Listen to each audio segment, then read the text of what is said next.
It's just gone 2 o'clock and we are live streaming this around the world.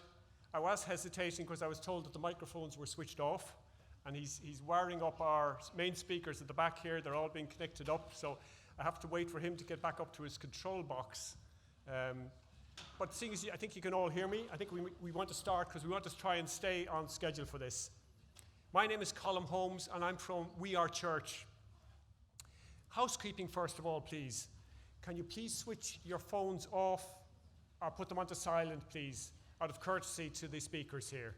It is very disturbing if they go off during the talk, so please, if you could do that. The reason for this event is to celebrate the brilliant award for ethics, which Mary McAleese was awarded by the University of Tübingen on Wednesday this week. She is without doubt the leading voice in Ireland for reform of the Catholic Church. Sister Joan Chittister agreed at once to take part in this event despite her very, very busy schedule, and she is 83 years old. These are two wonderful women the Vatican could not silence.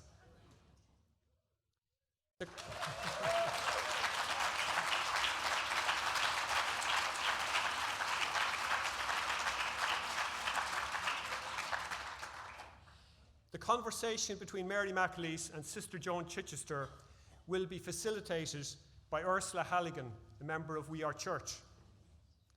After the introductions, there's 2 or 3 speakers first. The main event will be in 2 parts. Firstly, a conversation between these 2 women whom the Vatican could not silence. And secondly, a question and answer session. As we have 400 people here together, it is not possible to use roving microphones. So instead, we've given each of you a sheet to put your questions on. And we'll be handing out biros if you need them as well. So put your name at the top of that sheet and put your question on that. And about 45 minutes, an hour into our meeting here, we'll be collecting those. The ushers will pick them up. And we'll have a lucky dip here in front to pick out the questions. We obviously won't be able to take them all, but we'll take as many as we can for Joan and Mary to answer. This event in Trinity College is brought to you by a trinity of hosts. Very appropriate. The School of Religion from Trinity College. Thanks to them, we are here in this beautiful lecture theatre here, the Edmund Burke Theatre.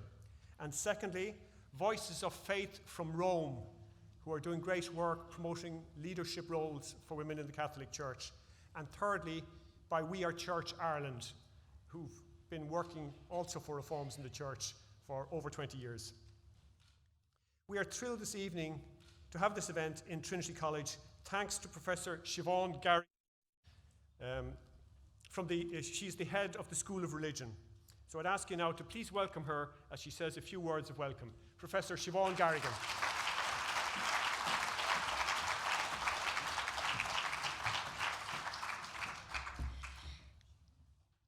Thanks, Colm. You are all very, very welcome here today. Our goal at the School of Religion in Trinity is to tackle the big questions facing humanity and the earth by seeking to understand the roles of religion, peacemaking, and theology in them. Issues such as misogyny, injustice, and silencing can't be properly understood, and their alternatives can't be fully imagined without strong scholarship in these areas. Public conversations like this one are vital to our work.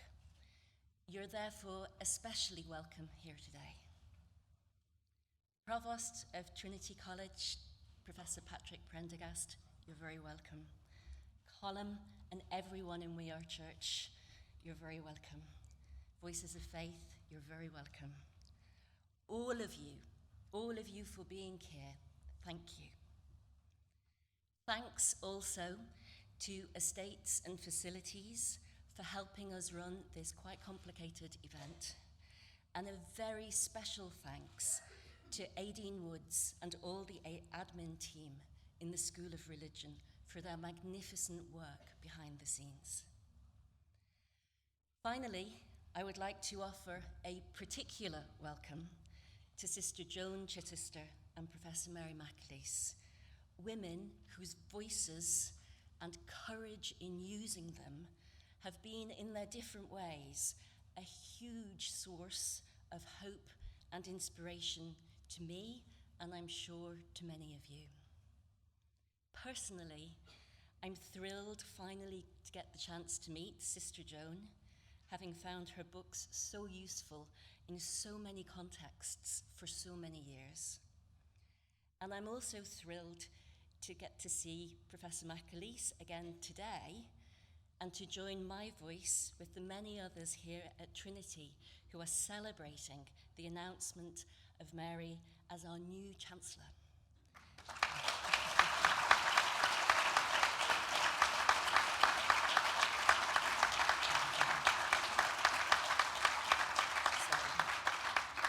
It's a particularly happy day here at Trinity, and you're all very welcome to it.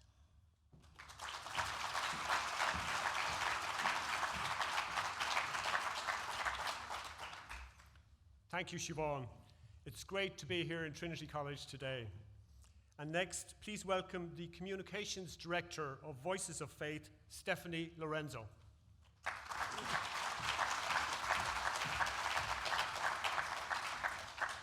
Good afternoon.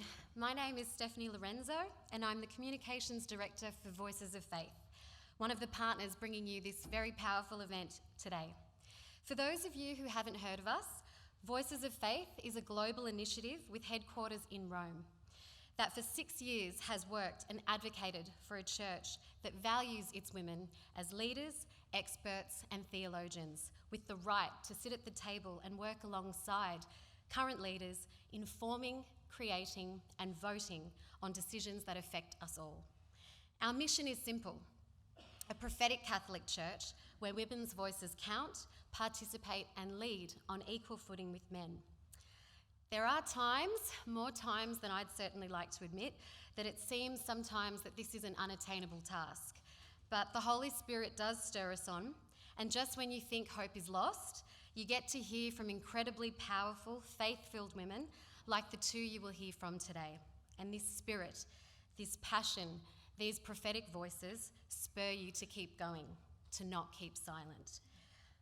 Only this week in Rome, we saw the end of the Synod of Amazonia, where women religious did not have the right to vote on decisions that affect their country, their communities, and their families, whereas their male colleagues did.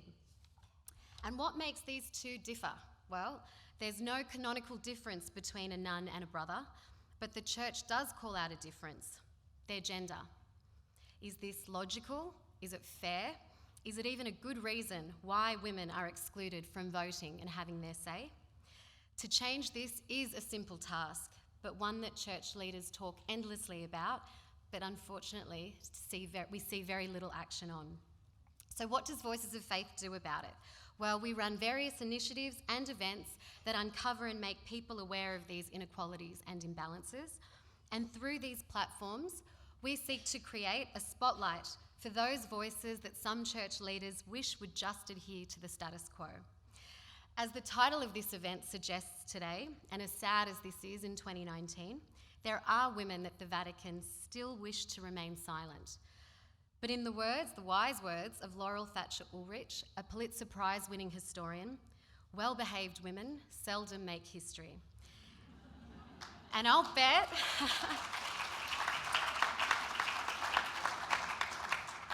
bet these two women in conversation today would like to be described as anything but well-behaved. So women and men that speak out for equality in our church and for a woman's right to lead, to preach, to vote, and to minister are constantly told that this is incompatible with the church and Catholicism. But our experience is just the opposite. It is the Bible that teaches us equality.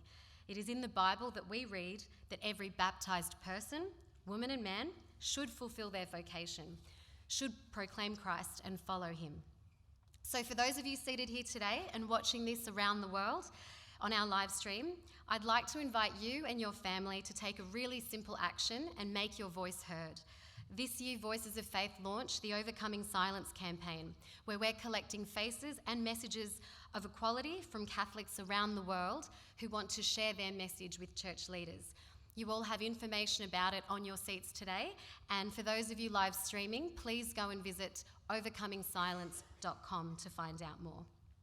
Finally, I'd like to thank We Are Church Ireland and Trinity College School of Religion for being such great partners to work with in getting this event happening today, and obviously live streamed to the wider public. So I'm going to leave you just before we start with a short video that I hope will inspire you all to take action today. Thank you.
Thank you, Stephanie. I love that video, particularly the last photograph of the 25 nuns in Switzerland holding up the Votes for Catholic Women signs. Absolutely marvellous. And now I'd just like to invite Ursula Halligan of We Are Church on stage to conduct the main event. Ursula.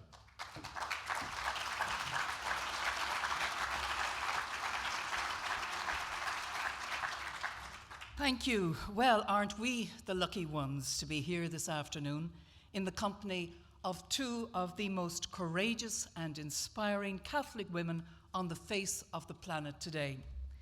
They may live on different sides of the Atlantic, but they are united in their determination to help make women full members of their church and to end the institutionalized sexism that dresses up as religion. Both of them have taken up their moral and spiritual responsibility on this issue, and both have paid a price for doing so. On different occasions, the institutional Catholic Church has tried to shun and to silence them. But they were not born to be silenced. They are voices the Catholic Church cannot do without. This afternoon, we're here to celebrate them, the women the Vatican couldn't silence, to thank them and give support to their efforts to make the Catholic Church an equal place for women. Please give a warm welcome to the former President of Ireland and the new Chancellor of Trinity College, Dublin, Dr. Mary McAleese, and to the theologian, writer and Benedictine nun, Sister Joan Chittister.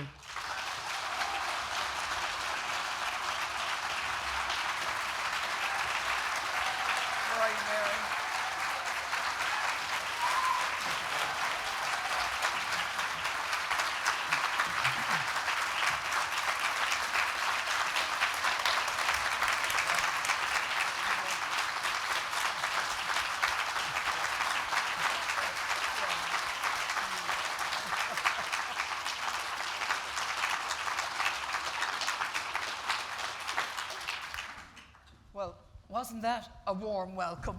Yes, indeed it was. You're very welcome. Joan, do you come to Ireland often, or? I came to Ireland 30-some years ago. I've been in trouble ever since. How's that? I came for the Women's Ordination Conference. There must be one or two people here still alive enough to realize that if I didn't get thrown out of anything then, I must be safe yet today. It's not worth throwing me out. Well, Mary, it's been some week for you. I mean, the big award from Tübingen University in Germany, your election as Chancellor of Trinity College, and now you're here with Joan Chittister and all of us. What a week. It can't get any better than that, can it, really? Well, I mean, it makes up for some bad ones, can I put it that way? Yeah. And I'm just thrilled. I see our provost here, and thank you for the joy of now becoming the Chancellor of a university that my sister wrote to me this morning and said it's a long way since 1975 when I walked through the front gate of Trinity for the first time as a member of staff. So to come back as Chancellor, it means a lot to me. I love the bones and stones of this place, as Paddy knows very well. I love every inch of it. I love everything it stands for. I love its history. Even the history of this university is fascinating. 400 years. I know. And back in the turn of the 20th century, we had a famous provost then, predecessor of Paddy's, Salmon, who took the view that women shouldn't be allowed in the university. He had no idea what they would contribute, and he was absolutely morally certain they'd be a danger to the men. Of course. In that respect, he was absolutely prophetic. But he also said that they would get in over his dead body. So he died in 1904, and they were straight in there, walked over his dead bones, and life has never been the same since. That's exactly. It has blossomed, absolutely blossomed, because that's what happens when you let the genius of women merge with and meld with the genius of men. That's what was always intended, I think, by the God who made us. And That's Trinity exactly was proof of that. That is right.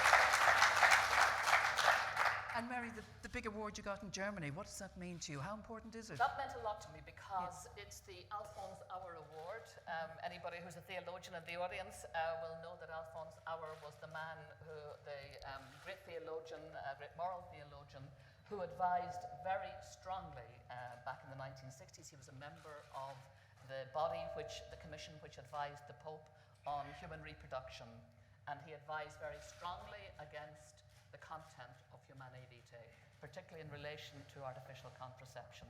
He believed that it would destroy the church, and in that respect, I think he probably was right. I often think in Alphonse Auer's day, just before the Second Vatican Council, our house, like a lot of Irish houses, would have had two pictures on the wall. One, well, leaving aside this picture of the Sacred Heart, you'd have had that, but you'd have had a picture of President Kennedy and a picture of John the 23rd. Yes. And there hasn't been a picture of a Pope in our house since John the 23rd. And I think that probably is quite telling, because he was followed, of course, by Paul VI. And Paul VI and Humanae Vitae, I think, was one of the big cathartic moments in the church when they got it wrong. And they got it seriously wrong. So I belong to a generation. My mum is one of 11 kids. I'm the oldest of 9. My mum and her sisters and brothers between them had 60 children. You know, wow. I often say my family thought they had to increase, multiply, and fill the earth all by themselves. They didn't know that in brackets, go easy.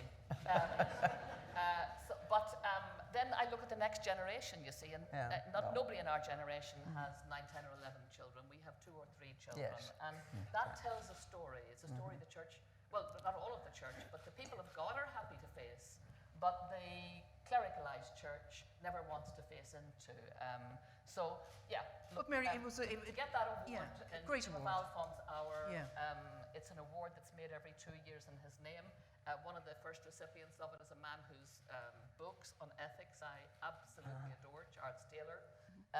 So to follow in his footsteps, in the university that is the University of Hegel and of Kepler and of Hölderlin, I just felt enormously, I stood there the other day thinking, how can this possibly be happening? This is so wonderful. Joan, but it is a validation, particularly after being told by the Vatican that I wasn't fit to talk there. So apparently I'm fit to talk in Tübingen. Joan, would you Where say... Benedict and Oh, really? Or professor, actually, professor. Joan, it was a great award. Would you say that the Vatican were letting off fireworks to celebrate with Mary? Oh, I'm thrilled about Yeah. Mary, and thrilled, and I have a new respect for the university as a result. No, I mean that quite seriously. Who doesn't respect Trinity? I did start on this stage some years ago, thanks to the invitation of Professor Sean Frame. And I did, you won't be surprised, a major presentation on the prophetic tradition and its relationship to the present. Trinity received me with great love and enthusiasm, and that was a nice thing, but not nearly as nice as seeing a woman, a Catholic woman, mount to this chair. Says so much about where we've come as church, as state, as a secular heartbeat on the globe. Because until we can bring those differences together because they are the same, not because they are different, I don't see how we can continue that kind of progress. And when you get up and read the paper in the morning, and you realize that the globe is fracturing into small pieces by people who want to maintain those small pieces for themselves. For God's sake, friends, do not allow it to happen in your family, on your street, and with your friends. Thank you. Absolutely. Well said.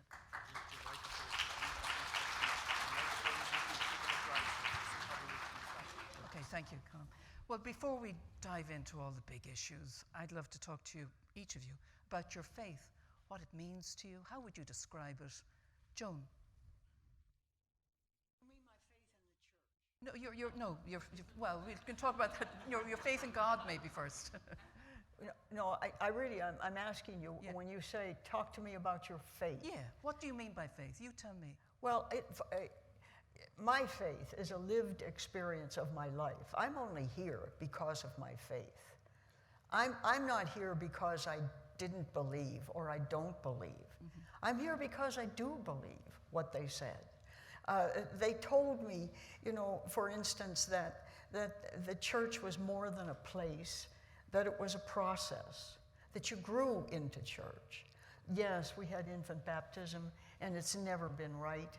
I have always maintained that every human being goes back as an adult at some time to a baptismal font and decide if they really own it and if it owns them. No infant child can begin to do that. You can bring them up in that structure, but there isn't anybody in this auditorium right now whose faith hasn't fractured 1,000 times and come back a stronger faith because of the fracturing. So faith for me is a very living thing. It walks with Jesus from Galilee to Jerusalem over and over and over again in my life. And I'm not going to give it up because the structures are not keeping up with Jesus. And has your faith fractured over the years? Honey, I think my faith fractures about once a year, and I'm really lucky if it's not once a day. I mean, the challenges are so real, they're so present, they're so alive that it's always, you go back down into the center of yourself and you say, who am I? Who is my God? What do I believe? And what does that belief demand right now? That's the dangerous question. What does that belief demand right now? That will get you into the arms of the holiest people you know, and it will also get you on the tips of the spears of the angriest people you know. And so if you see it as an act of faith, you'll always be sustained. If it is not an act of faith, if it's just another bad discussion on a bad day, you will soon be withered by it. And then your faith itself will need a resurrection. If every moment of every day is a response to your faith, you will be strong forever. Thank you. Mary, How would you describe your faith? What is it? What does it mean to you? I find it hard to separate me from faith. Who I am, what I am, what propels me, what impels me, what makes me speak, what makes me stay silent, what makes me love, what makes me forgive, what makes me hold back anger. All of that just comes from, if you like, it's going to sound silly, but it is a certainty. There are things that I'm sure about in life, and there are things that I'm not so sure about, but one of the things that I'm very sure about is that God has my back. And I've always felt that hand, if you like, of God on my shoulder, guiding, helping, directing. I've always had a very, very strong prayer life. Prayer has a very important part in my life. And I think that was a learnt behavior from very young that I've been very grateful for. So if today I find myself in the position of speaking strongly, particularly to the clerical governors of my church in terms that they are uncomfortable with, believe me, it will have come from praying about asking God, what do I do here? What should I do here? Is it okay to be silent? It would be easier. God knows it would be easier to say nothing. That lovely old expression, Seamus Heaney uses in his poem, whatever you say nothing. And yet here we are in Edmund Burke's hall, in a hall named after Edmund Burke. And if you'll forgive me for paraphrasing him, but wasn't it he who said that the worst mistake you can make is to do nothing because you think that whatever you do is just too small, that it won't make any difference. And to use the fact that because what you can do is so little, to use that as an excuse for doing nothing has always seemed to me to be very wrong. Because the doing of small things, little by little by little, increments to the bigger things. And it's the bigger things we want to keep our eye on here. We have the God in me has a vision for the world I want to live in.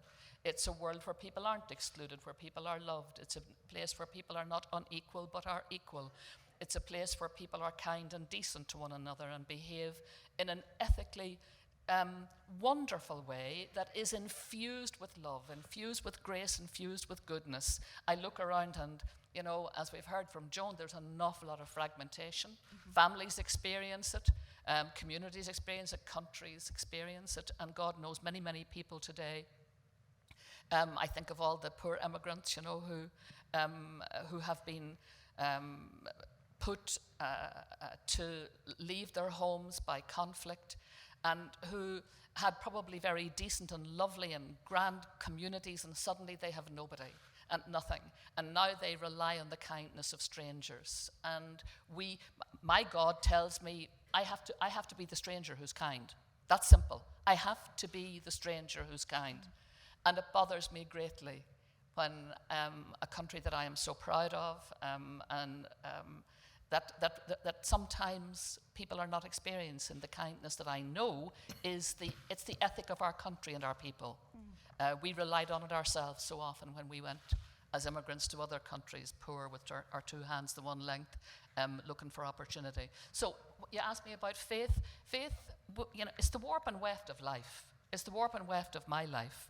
I can't separate myself from it. I could at times, when I look at the church that I was baptized into, I could at times ask myself the question, should I separate myself from that?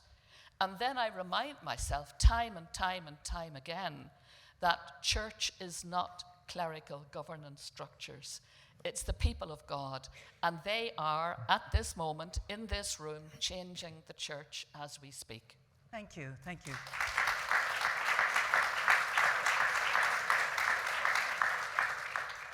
Now, we all know that both of you support equality for women in the church, but most of us don't know your backstory. How did that happen, your journey to becoming feminist, to appreciating how important equality is for women in the church. Now, Joan, I was just reading the terrific biography on you, and you have a great backstory. Could you just pull it together briefly to explain where you came from, how you became a feminist, what woke you up to it? Well, the first thing I have to do is disappoint you in that case, because I can't argue that I discovered feminism. I think I imbibed it. I imbibed it from my mother. And you know, when I knew that you were going to ask a question like that, I sat down and thought about my mother, and I said, "You really mean that, Joan? You got all of this from her." I didn't learn it anywhere. I'm an only child. I'm not the oldest of 9 or 11. And I got way too much attention sometimes. But her attention was always wisdom-giving. I sat down the other day, Ursula, and I took her birthday, and I examined it in a historical timeline. She was born before the suffrage vote, but she was born during the suffrage movement. Now, I cannot believe that didn't affect her, but that word never came into our conversations under any circumstances whatsoever. But what did come was, Joan, you can do anything you want to do. Study hard, decide what you want to be, and don't let anybody stop you.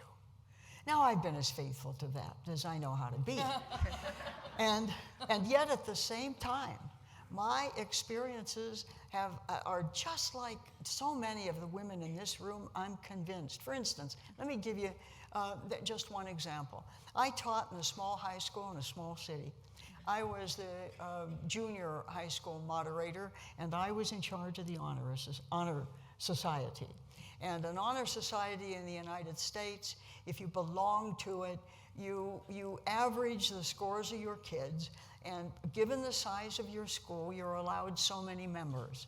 I was the junior homeroom teacher, and it was my responsibility to tote up all of the averages of all of the students in the junior class. And I did. And I handed those over to the headmaster because the kids got big certificates, and they got scholarships to college, and they got references to nice universities. And I was very pleased. Of the 5 honor students who met their criteria, the first 3 were girls. That morning, I went to school. I went into the faculty room. I was just taking my sweater off or something. I reached up into the teacher's mailbox, and here was the list of the honor students who would be awarded that day. The entire list had flipped. The girls wound up at the bottom, and the boys were put at the top. I could name those 2 boys today. I loved those kids. I'd have played baseball with them anyway, but they were the dumbest, sweetest kids you could ever see in an upper level thing. Criteria. So I raced down the hall, raced to the headmaster's office, a priest. And he said, I said, "Father, you give them at a big assembly like this. Father, you have got to postpone the assembly. There's been a terrible mistake." He said to me, who I was then, "Oh, now, Sister Mary Peter, I don't think there's been any mistake. Everything's fine." "No, it's not fine." He said, "Well, what's the problem?" I said, "The names are in the wrong order. The 3 girls were 1, 2, and 3, and the 2 boys get the B rating, and they got the A rating." He said, "Sister Mary Peter, there's been no mistake at all." He said, "I changed that." I said, "You what? You can't change that. If you do not comply with the Honor Society's criteria, your school will be taken out of the Honor Society program." This was not local. This was important. It was like a big scholarship. I said, "You can't change those." He said, "I'm headmaster." And I just did. And I said, "But why would you do something like this?" And he said, "Because the boys need the scholarships to go to school, it won't make any difference to the girls' lives at all. Wow. I can't tell you. I've got a dozen stories like that. Meet me afterwards, I'll tell you them. It's Halloween. I've got horror stories that'll keep you awake for a long time. But Joan, I'll tell you just one more, one more. Because this one, if there was a moment I flipped and used the word feminist, this was it. Yeah. We lived in a convent, all of you are familiar with, you're from Ireland, for God's sake, you know what convents look like. We had 15 sisters in this convent, and we slept 2 and 3 in a room. We were happy. We're a little community, and we like one another, and there was no problem. Then they decided that this big old house should become the rectory, and that we should go to another old house with the same amount of bedrooms, etc. They renovated the house. You know what they got, Ursula? They came up, I slept in a room, a high school teacher with 2 other nuns. There were 3 of us in 1 bedroom. The first guy got the first floor, and the second guy got the second floor. And that's the day I got off the bus.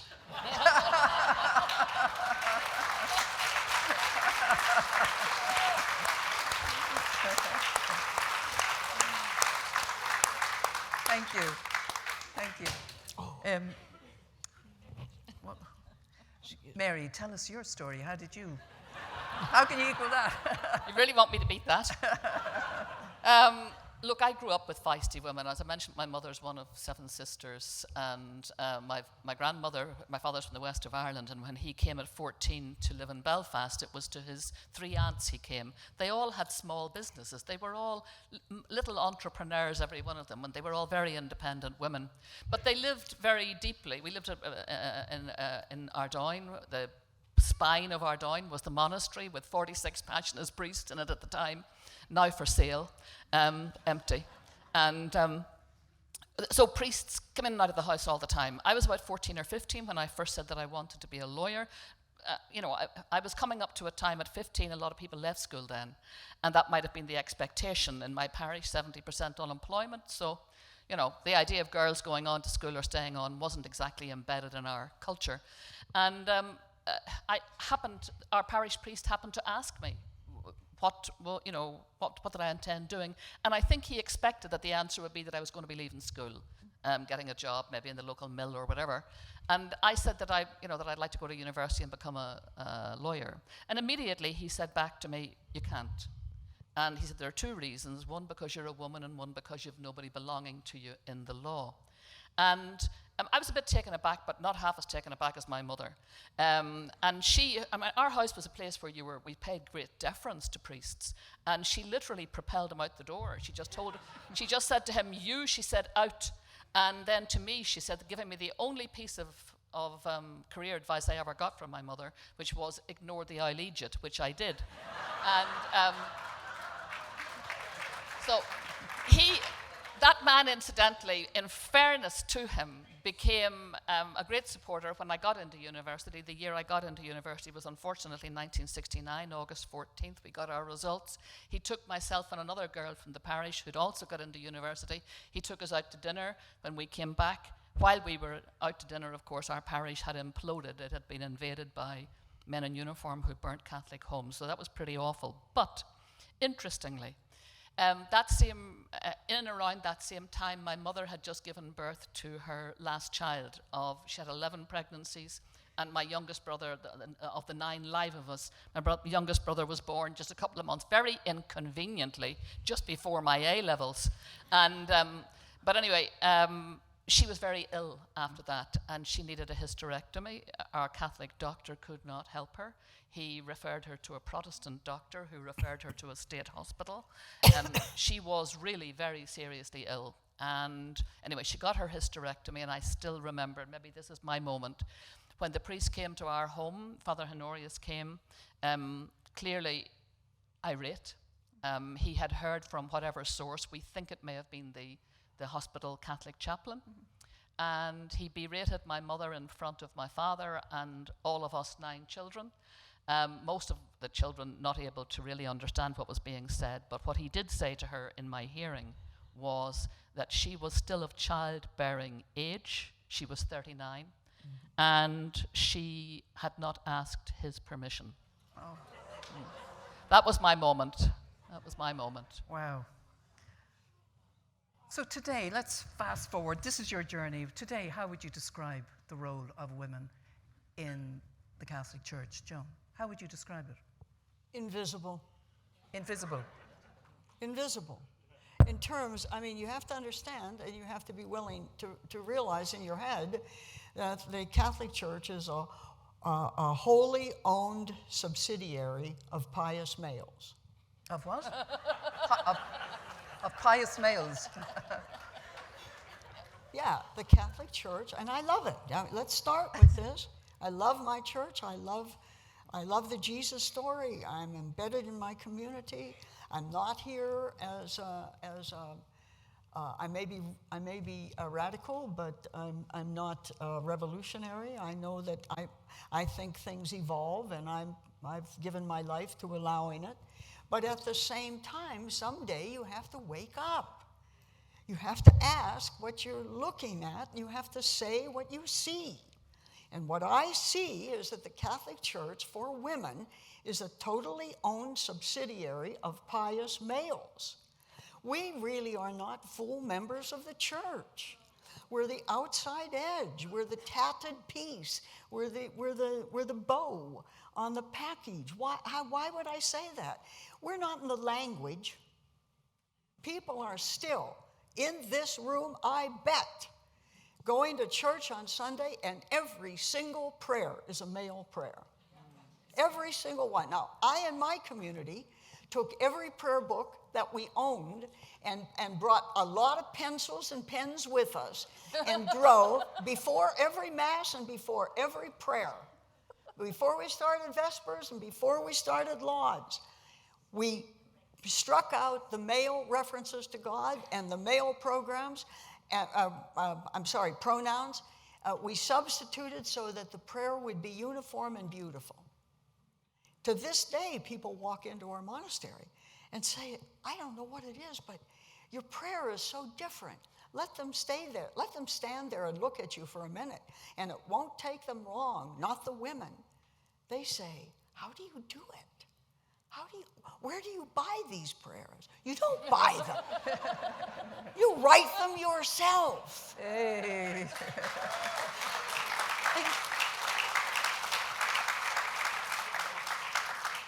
So, Mary, how would you describe the role of women in the church today? Absolutely, but even more than invisible, deliberately made invisible, deliberately meant to stay invisible. Right. Structurally, the architecture of the church is designed to create the invisibility and maintain the invisibility and the powerlessness of women, to corral us. If you'll just bear with me, could I just read a little section from the writings of Pope John Paul II? This is a recent pope, so we're not talking about the Dark Ages. We're talking about a recent pope from his book, Love and Responsibility. This is his description of marriage, of sex and marriage. Just listen, it's a short thing. It's the very nature of the act that the man plays the active role and takes the initiative, while the woman is a comparatively passive partner whose function it is to accept and experience. For the purpose of the sexual act, it is enough for her to be passive and unresisting, so much so that it can even take place without her volition. Oh. While she is in a state in which she has no awareness at all of what is happening, for instance, when she is asleep or unconscious. Wow. That is how we are treated in the church, expected to be asleep, unconscious, while men get on with doing what they have to do. And here's the sequel to that. When Father Sean Fagan called Pope John Paul out on that and said the obvious, he asked a question. He said, "Can this really be Catholic Church teaching?" He said, "It sounds like rape." What happened? Pope John Paul becomes a saint. Sean Fagan becomes silenced. That's our church.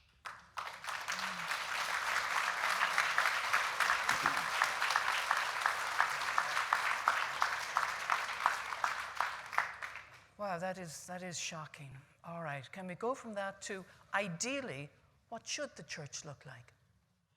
Us. Yeah.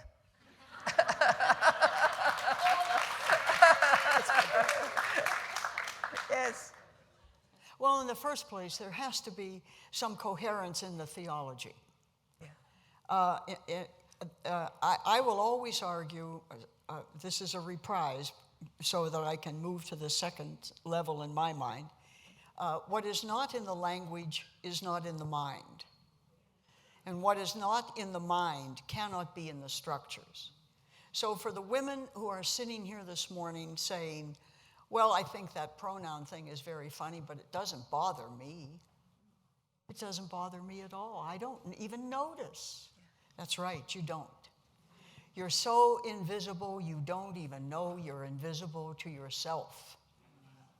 And being, yes, I mean, you better get it. You better get that idea, and you better get it quickly, because there is no hope for you or to grow, not really, nor for the church to grow because of you.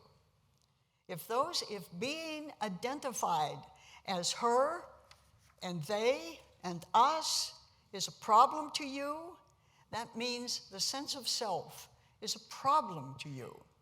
Where does that come from? It comes from a very inconsistent theology. We've got to pull the theology together. For instance, in first grade, I walked in, and Sister had all those wonderful things on the board, and she was teaching us all about God, and she told us that God was pure spirit. I liked that. I could look around, and there was God. God was pure spirit. So God was everywhere. That's what she said, too. God was everywhere. No wonder, if you're pure spirit, you can be everywhere. We got out of first grade at the beginning of June, and we went back to second grade at the beginning of September, and a new sister was teaching us that God was Father. Now, that's a lot of learning in 3 months. To go from pure spirit to a male overnight. Now what do I do with my sense of my relationship to the eternal? For a little kid, that was confusing. That all of a sudden, God was everywhere became God is there. And then they moved it another notch, and they said that I understand where it came from. It's an agricultural image that came, I'm sure, 1,500, 2,000, 2,500, 3,000 years ago. But the notion was the way you got life was you dropped seed into the ground and it grew. It didn't take that long for them to identify the seed of life. What would it have been? Come on, your mother told you. What? The semen. His seed planted in her, made him just like God, because God is a creator of life. Now, that bad biology got theologized, and it's still with us, and Thomas Aquinas cited it and certified it, sold it. He made millions on that idea. It undermines every single little kid's Catholic theology any place in the globe. And until that kind of inconsistency and contradictory thought about how life is the product of God and not owned by any of us. You see, that whole argument broke down in 1827. What happened in 1827? They began to use microscopes. And when they used the microscope, they found the ovum. For 200 years, they'd been afraid there was one.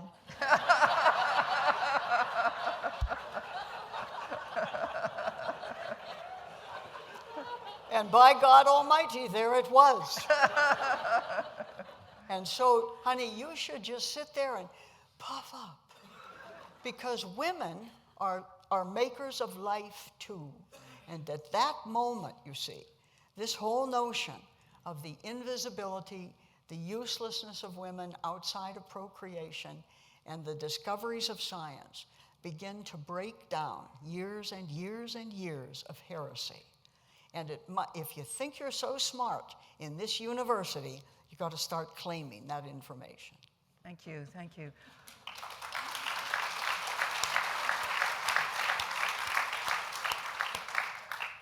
Are there any good reasons why women shouldn't be priests?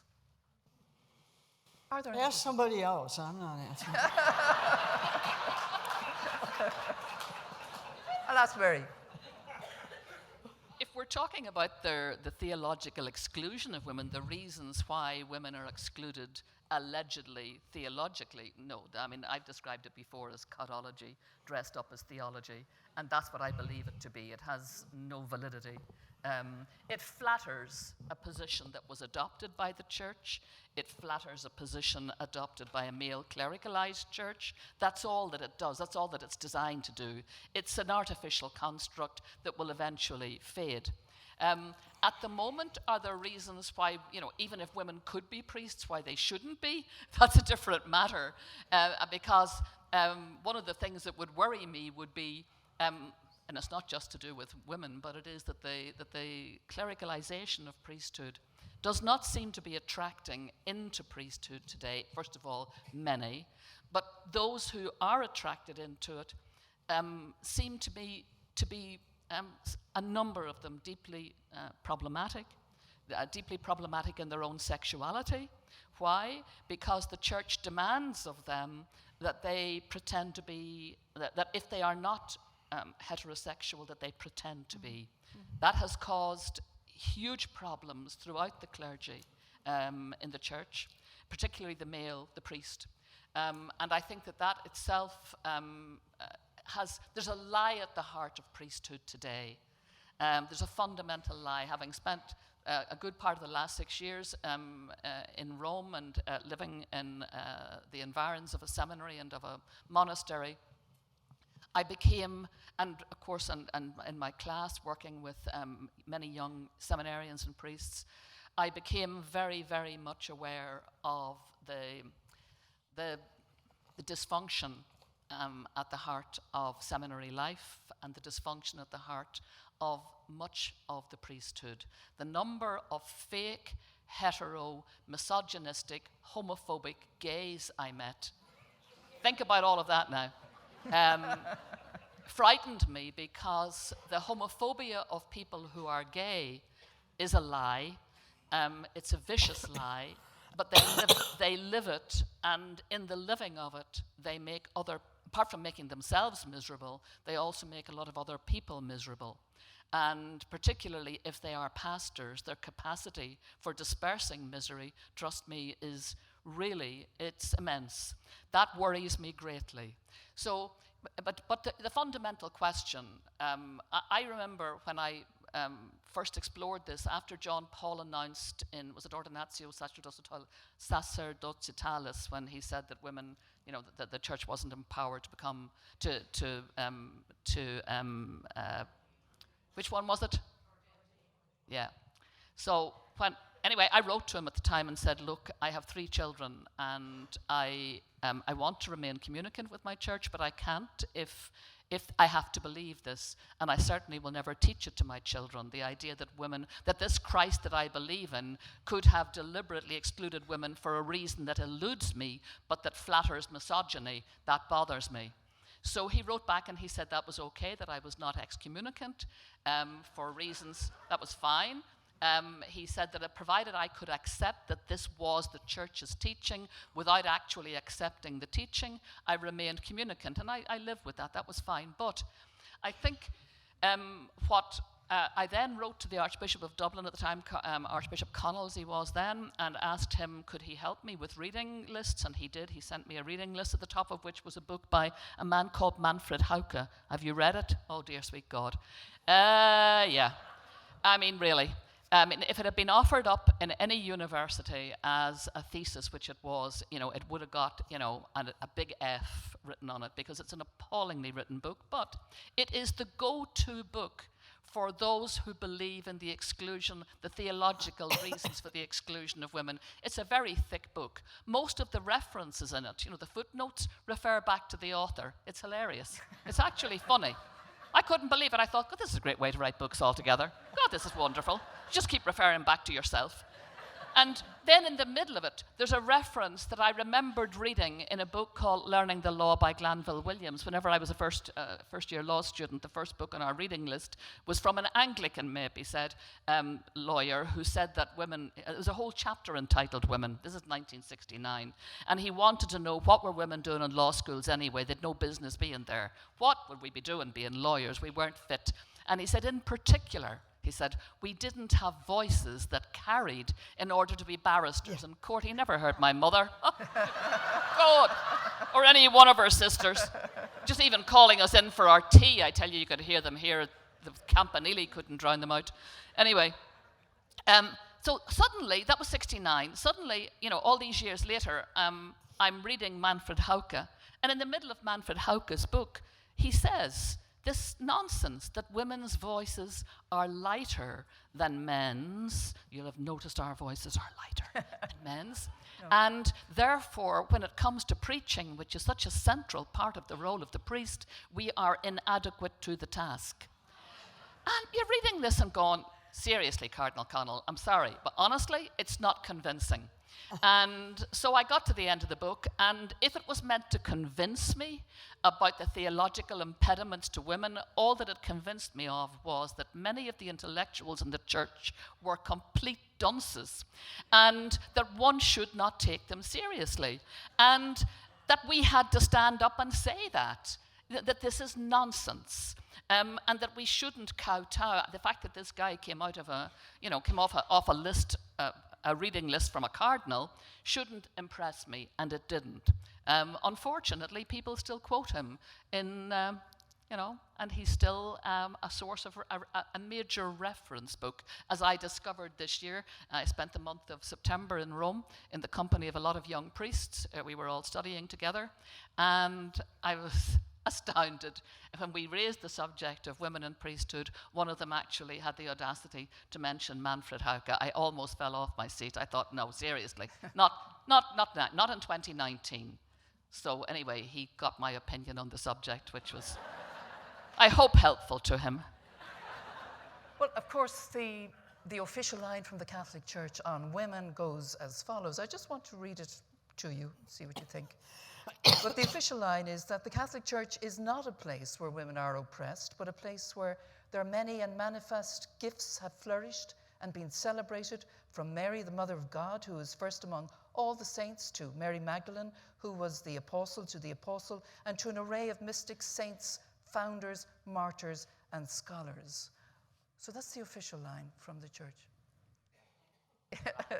I can see you're impressed. I'm overwhelmed with complete disinterest in that, actually.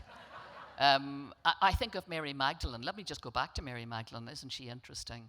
The woman and the women, one of a number of women, 3 women, who were entrusted with the story of the resurrection and then completely written out.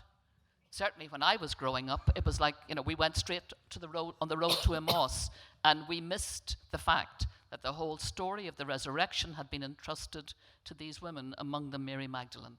And then, of course, we have the whole change of the story of Mary Magdalene over the years, so that she becomes, instead of a woman whose intellect was valued by Christ, she becomes the woman who is associated with prostitution and with fallenness, and we're back to sexual sin suddenly.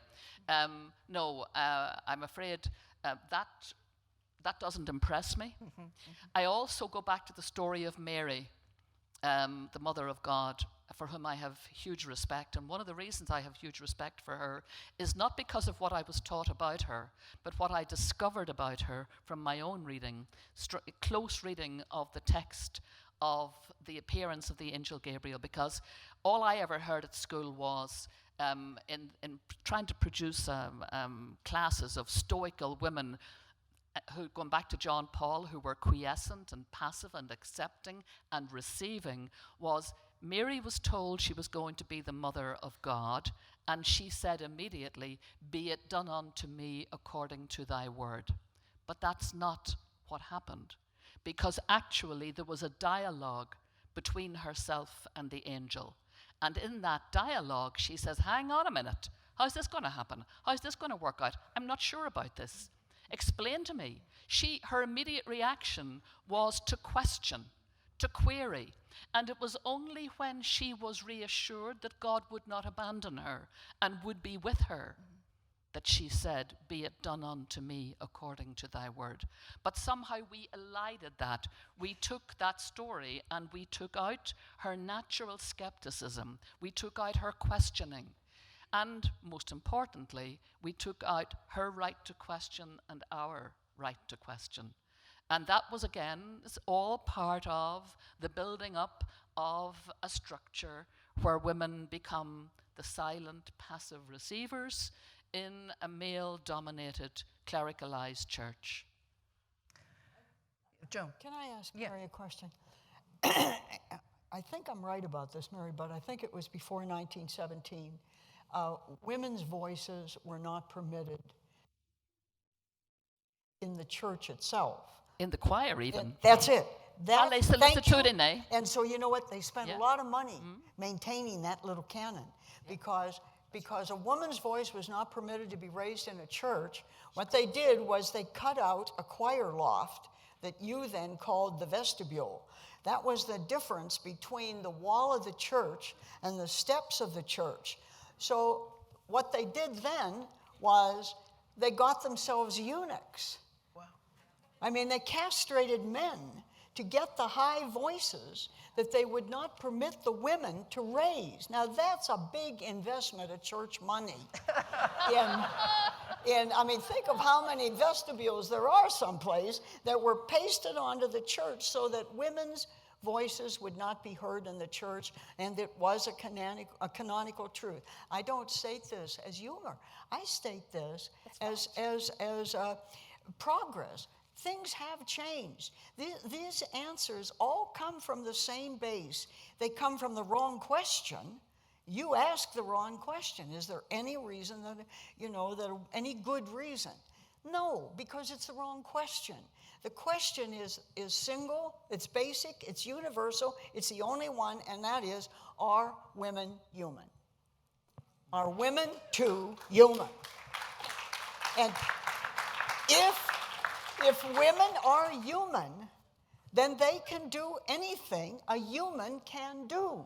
They can be lawyers. They can raise their voices in operating rooms, in hospitals. They can do anything. If you ask for the church answer, you're going to get the church answer. It's no.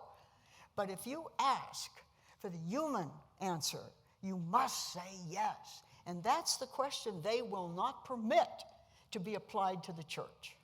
Well, actually, that's a really important one. Well said. Well said. Back at the turn of the 20th century, the Pope was Pius X, was the author of a document called Tra le Sollicitudine. And that's the document in which was captured the church teaching, which said women were not fit to sing in church choirs. That's right. This was reserved to the male. Only the male was fit to do so. And if you required, for example, a soprano or a contralto, then you should use the boy soprano, or, God help us all, a castrato. That's right. I mean, that's exactly right. No, and you're quite right. I mean, obviously we have changed since then, a bit. And but the very idea, and again, it's important just to remember where these ideas come, the shelf life of the embeddedness of attitudes to women, the shelf life of that continues long after women sing in choirs. In fairness, it was American bishops who eventually insisted that this was so stupid and unacceptable that it would have to change. Why did they do that? Because the people of God were telling them, this is a nonsense. This is anti-human. This cannot possibly be a representation of the Christ that we believe in. Imagine a Christ who came on earth and sacrificed himself so that boy sopranos could sing instead of women. I mean, it's a nonsense. And eventually, because it was a nonsense, it could not sustain and it fell. And I believe, too, that going back to the issue of women priests, that kind of construct that they have invented around women and their exclusion from priesthood, that also will go the same way, you know, as castrati did in the church.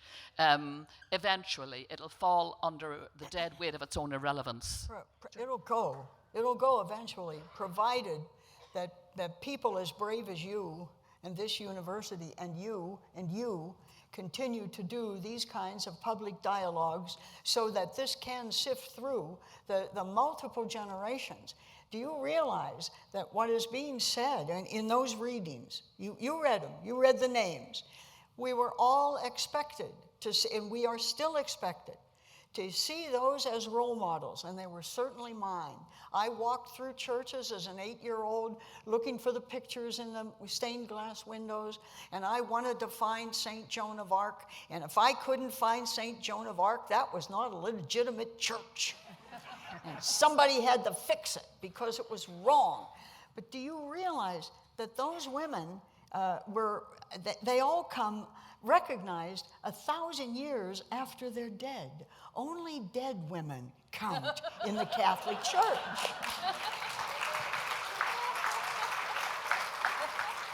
And it's the fact that you bring women alive in this great place, in this way. This couldn't have happened 30 years ago. In my lifetime, seminarians were not permitted to choose a woman spiritual director. Do you realize what that's saying? It says that no spiritual woman has anything to say that will enhance the spirituality of a male. Now that's sick. That is so sick, and it deprives the church, the world, the globe, the country, half the spiritual talent, depth, the contemplation that's been done in kitchens for thousands and thousands of years, and nobody knows what it is. And Joan, what is at the root of the church's resistance then to the equality for women? Say that. What is the resistance? What is at the root of it? Of the resistance, the church's resistance? Well, I want to go back. I'm going to keep going back to that agricultural image.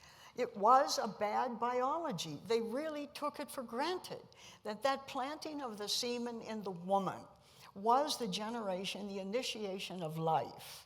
And when you start there, and it makes sense if you have no other science to present it, to counter it, well, then you're building a whole structure. You're building a church around maleness, and it automatically and endemically weakens the church you're building. How much longer can the church keep women down? About 24 hours ago.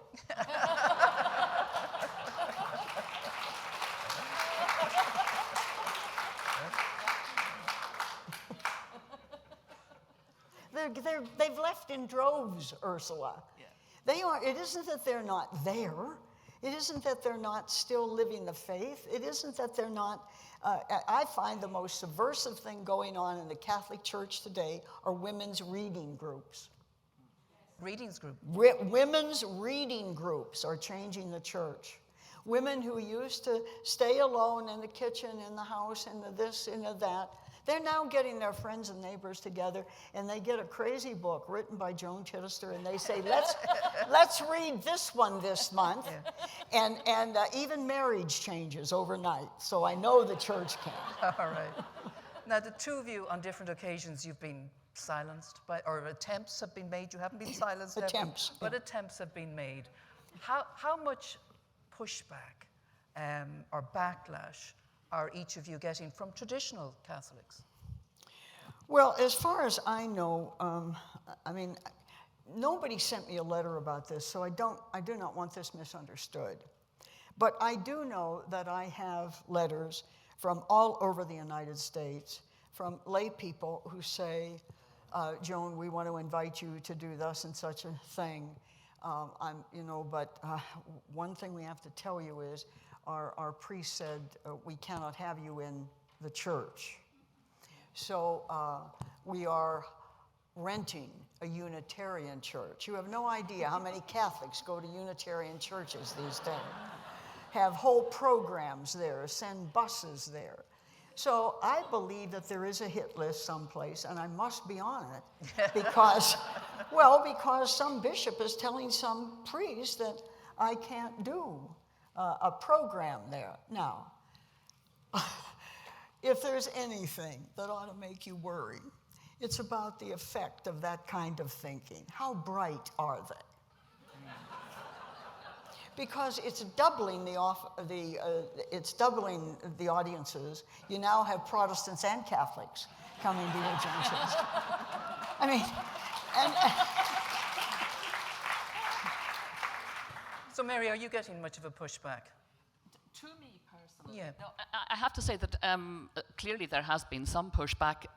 Otherwise, why would Cardinal Farrell have decided last year that I was not to be permitted to speak at a conference at the Vatican, which had been held there for the previous number of years, quite unproblematically. So, but the kind of people who will complain about Joan and I will probably not complain to us. They'll complain to a cardinal. They'll send a letter. I know this from talking to archbishops and other persons about the letters they receive referring to me. I remember Cardinal Vincent Nichols when I was appointed to St. Mary's University, and I saw some of the correspondence, not very much, but some of it was just so hate-filled and vitriolic, and he felt he was actually worried about it enough to show it to me. So, look, those kind of people are not going to, they're cowardly, so they'll hide in the shadows, but they'll go to the bishop or the cardinal or whatever. And unfortunately, in my direct experience with the Dicastery for Family, Laity and Life, I've never received an explanation as to why even though I asked for one, and tried, the event that I was, is a Voices of Faith event, which is to be held last March in Rome, unproblematically held there for a number of years in the Vatican, in the grounds of Vatican City State. And suddenly, 3 people who were on the list of speakers they were not approved by Cardinal Farrell. Now, in fairness, this was the first year that he was the person who was supposed to approve. In past years, it was a different person who never raised any problems. So Cardinal Farrell clearly had a problem. I think his formation as a legionary priest, a legionary of Christ, maybe had something to do with it. I think his formation as a person who was effectively, a very close associate of Father Marcial, a person who was a big associate of his, though he had left the legionaries, I still nonetheless think that formation shapes his thinking in relation to women. It also shapes his the thinking that he at least propounds in the name of the church in relation to gay people. And so on those 2 scores, probably as far as he was concerned, I scored badly. And so ironically, a conference dedicated to women in the church was not to be allowed to have women who were prepared to speak about women in the church. Now, that was really rather strange. It was also particularly strange because by that stage, it was known that the Pope was coming to Ireland last year. And Cardinal Farrell, since he was born in Drimna, probably did know that I had been the President of Ireland for 14 years. And somewhere in his mind, that must have been a feature of the decision. So that bothered me, that he would think it all right to silence me, knowing that the Pope was coming to Ireland, to my country, the following year. And so the complexity of that bothered me. But because I knew it, I tried very hard for a period, as you know, for a number of months. We tried to deal with the matter diplomatically and to get the thing rescinded. And eventually, but I think actually all through that time, including help from the Archbishop of Dublin, all through that time, I think Cardinal Farrell believed that the women were so wimpy and wimpish that they would, that they would tell the three of us who had been banned, terribly sorry, you're going to have to go away now, and we'll continue to hold the conference in the Vatican. But as we say, the Voices of Faith took the head daggers and decided that they would hold the conference outside the Vatican, and then, miraculously, the Jesuits next door offered their headquarters. So,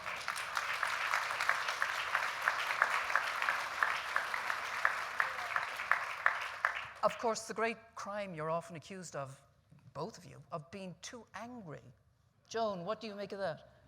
I knew too many jokes to be angry. I'm not angry. I'm not angry. Or let's put it this way. No, we better. It's confession time.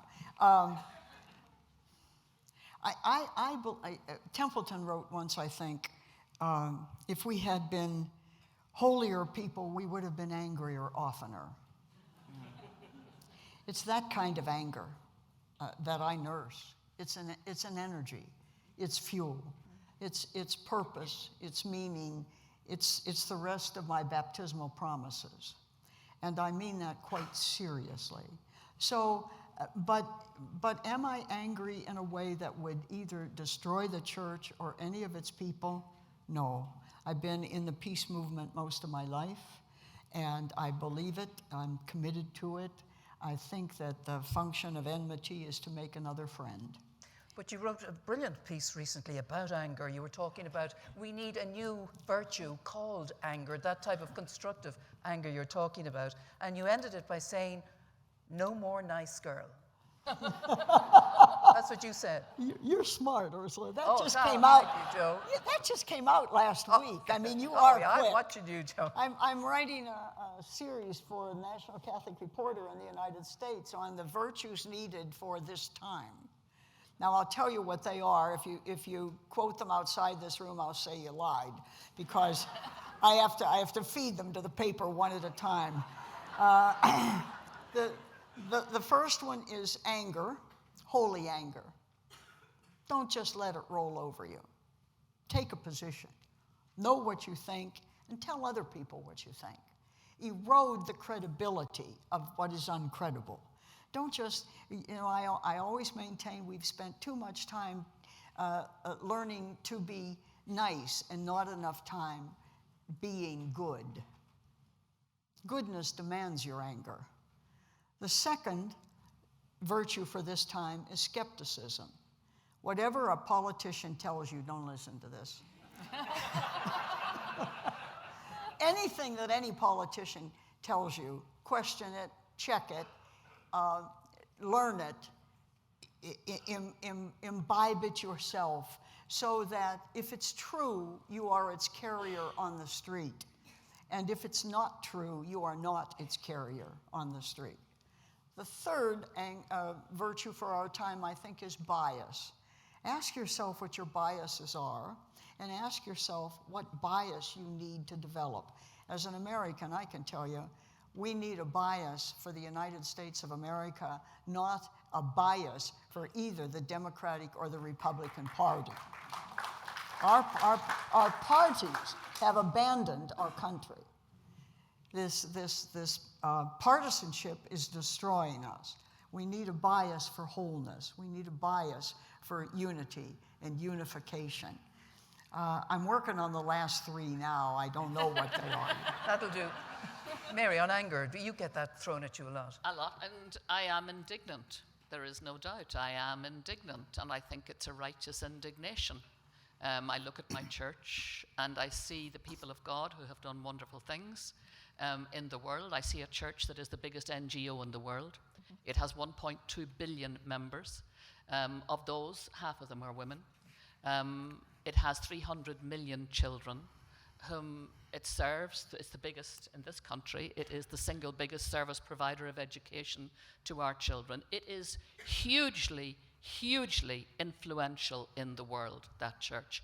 What it teaches, what it says, what it does, what it practices, that is imbibed into hearts of little children, into adults, into communities, into institutions. It is hugely influential. It was influential in my life. I got my education from the Mercy nuns and the Dominican nuns, Martin from the Christian Brothers. They helped us in life, from our mothers and our grandmothers with their faith. A lot of that good that was invested in me as a person, but it also gave me an ethical value system that I am entitled now to hold my church accountable to. And when I hold my church accountable to the very values that it taught me, I am shocked at the extent to which the clerical governance structure of my church teaches the opposite of what it should believe and what it should preach. It teaches out to the world. My church is very good at talking out to the world from the moral pulpit, not good at reflecting back on itself. That's particularly true in the human rights field. Nobody ever stops and asks, how many of the United Nations human rights instruments has the Holy See signed up to? After all, it is a permanent representative at the United Nations, the only faith system in the world to be such. And the answer is only 3. There are many, many more that it could, and including the one on women, including the Anti-Discrimination Treaty on Women it has never signed up to. The Treaty on Children it signed up to with great aplomb and with great passion, and now is quietly resiling from, disgracefully. I look at another issue, and here's an issue we've talked a lot about, over the last number of years about clerical child sex abuse. The church has looked for many scapegoats. It has blamed gay people. It has blamed the sexual revolution. It has, but I look, for example, at the culture of corporal punishment embedded in church and state for thousands of years. If I look at the Catholic Catechism, even today it tells parents to beat their children in order to impose discipline on them. We would say spare the rod and spoil the child, but it uses a really very, very awful phrase from the book of Sirach. You're to beat their loins. If you love your child, you will beat him. Now, think about that. Thousands of years of teaching people to truly love, you must violate the physical, bodily integrity of another human being, and that little human being has no idea where the lines are, but you as an adult, maybe you know and maybe you don't know where those lines are.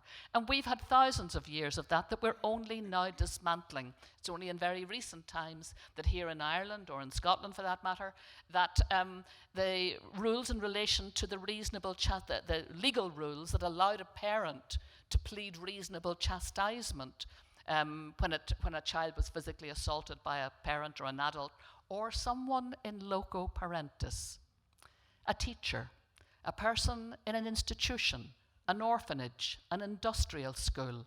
This was their element. They were being told by their own church, and indeed very often backed up by their state, this is what you can do.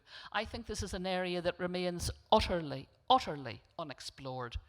And it's something we really need to own up to, because in back of much of the physical abuse that traveled across a line and damaged people, and across a line further, you very often find that between the physical abuse and the sexual gratification that the abuser got, the line is not that far apart, that the line is quite thin. And I think that we have walked away from that. And here we are today. Our church still teaches that. Even though it has been asked by the Committee on the Rights of the Child, please review that. You have signed up to a treaty that says a child is entitled to its bodily integrity. And the Committee on the Rights of the Child is telling you that corporal punishment infringes that. And our church still teaches that this very day, after all the debate about child protocols. Read them all. They have them here, and we have them here in Ireland. Child protection protocols all around the world. We have them.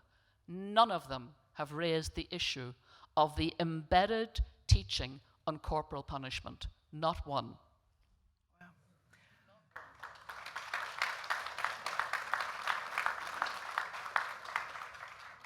Joan, Pope Francis, how much of a friend is he to Catholic women? Well, it's very hard to tell. The bottom line is I sincerely doubt this man's under a great deal of pressure. And I do not believe that this papacy will probably be evaluated by what he's done. I believe that his greatest contribution will be, hopefully, the creation of a new environment in which things can get done. For instance, the whole notion of the synod and his format of the synod makes it an event rather than simply a report to bishops. That's been going on, 10 or 15 years. Nothing ever came out of it. They went to Rome all the time, sat there with their caps on, and somebody read to them what they were going to do and think. That's not the way the Amazonian Synod functioned, apparently, if what we're getting back in news reports is true. Now, the question now is what will happen to the recommendations that were made there. One for this renewed look at the diaconate. Now, never in my lifetime do I know of a pope who ended, all I've ever heard is my predecessor said, I have nothing to say about it. I cannot do a thing about this. He's the first one that I know who heard the report of these 200 bishops and lay people and said, I got it. I'm hearing you. You're talking about the ministeriality of women. And we just had a commission that closed on the diaconate that could not come to a conclusion, and I just considered it over. I will go back. I will open that commission again. I will add new people, and we will continue to consider this question. I'm at the point in my life when small miracles mean a lot to me. And this is a small miracle. Now, will he reverse it? Will he go back, look at the information himself and say, we have 14 centuries of a female diaconate. This is the one theological issue in the Roman Catholic Church where theology, history, and practice all come together and cannot be denied. You have to make up problems to refer this one. And it's like, yes, but what was the ordination ceremony? Well, what were the words? And what precisely were they ordained to do? The fact of the matter is somebody considered them, quote, fit matter for ordination. It's there. It has to be dealt with. You can't just dismiss this forever. So if he allows that to go on, that's something that we haven't seen for a while. Will he himself strike a mace and say, this has got to be over, these prayers have to change, the seminaries have to open? I can't see that there. I don't see that there. But I do see a bridge. I see a change. I see an attitudinal change, and I'm grateful for it. Do I want more? I'm too old to want more now. It's not going to come, not for me. But at the same time, if I can see an environment change where we have a listening event rather than an altar boy recitation, I will consider that a step in the church. Mary, your view on thank you. Pope Francis, is he a friend? How much of a friend is he for women? I don't think he makes us a priority. I don't think he sees us as a priority. He has other priorities. We're pretty far down the list, it seems to me. And I agree absolutely with Joan that if we expect him to sit behind his desk and change the things that we think need to be changed, that he's not going to do that. That's pretty evident. His use of synods I find interesting because one of the very first documents that he wrote, after he became Pope, he was scathing about how useless the synods were and how lacking in fitness for purpose. So, in fairness to him, the 4 synods that we have had a qualitatively different feel from previous synods not that it would I wouldn't find the changes desperately impressive, but the fact that he did, for example, authorize the going out by way of sort of opinion polls, in a sense, almost asking the ordinary people to submit their views, answering questionnaires, unfortunately, which anybody who's a social scientist will tell you, were deliberately constructed in such a way as to give the most obfuscated answers imaginable. And of course, in many cases, we were never fed back the information that came from the people of God. So to that extent, it has been Synod plus, but we've had 4 synods now, 2 on the family, 1 on youth, and 1 on the Amazon. Why were they all held in secret? Why could they not be live streamed? These are our pastors, after all, talking about our problems and discussing information that we as the people of God have fed to them. Why could they not be live streamed as this is? What's so secret? Why could there not be more women? Why were they dominated entirely, all 4 of them, by men? And why was it, for example, that at the Synod for the Amazon, there were 30-odd women, 33 women, not one of them had a vote.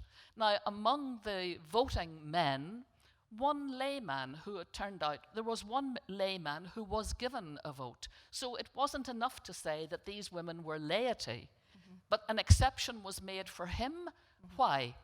And I look, for example, at there's a simple thing the Pope could do if he was really minded to show that he got it where women are concerned. He does have a number of additional women working in the Curia, but honestly, that's so 1970s. You know, that's all about, we know, we've been here before. It's the token woman thing. Put them up there, get a photograph in L'Osservatore Romano, photo op, and it's all grand. But it's not really. What bothers me, take a very simple thing. After Vatican II, it was clear, we thought from the documents in Vatican II, that females could be altar servers. That was simple. And many of us go to church now and we see the only kids who really volunteer nowadays seem to be the girls. They're on the altar. But here's the thing. That caused a pushback. And the answer to the pushback from the church, and I'm talking about, you know, from the highest level in the church, was to say, okay, yes, women can now, or females can be altar servers, but if any particular bishop in his diocese doesn't want to have them, he can decree that that there shall not be women. Or if he decrees that there can be women, an individual parish priest can decide, not in my backyard. So why? That is today's law. It is modern church law. It doesn't belong to the last century or the century before. It belongs to these times. And so that would be, it's unjust. There is no reason for it in the wide world. One of the reasons that was offered for it was that they still wanted to encourage young boys to become altar servers in order to encourage them to think about vocations. Now, just think about that. I mean, first of all, it has never worked, and the numbers going into seminary. But I also have a problem about the very idea of taking in 8- and 9-year-old boys and deliberately trying at that stage to somehow channel them in the direction of priesthood. I mean, I have a real problem with their liberty and their freedom in that regard. So look, that's something, he could do that tomorrow with a stroke of the pen, and he has not done it, which is why I say, he says things from time to time that show an attitude to women that is paternalistic rather than egalitarian. He talked about female theologians being the cherry on top of the cake. I mean, seriously. I didn't get really angry, but I got very indignant. And my response to that was, actually, no, Holy Father, we're not the cherry on top. We are the leaven in the cake. And take a look at the cake. The cake is flat in the middle and sinking, because the leaven is leaving. It's out the door. And if you want the leaven in the cake and you want the cake to rise, make women your priority. I do not perceive him as a pope who has made women a priority. No. Thank you.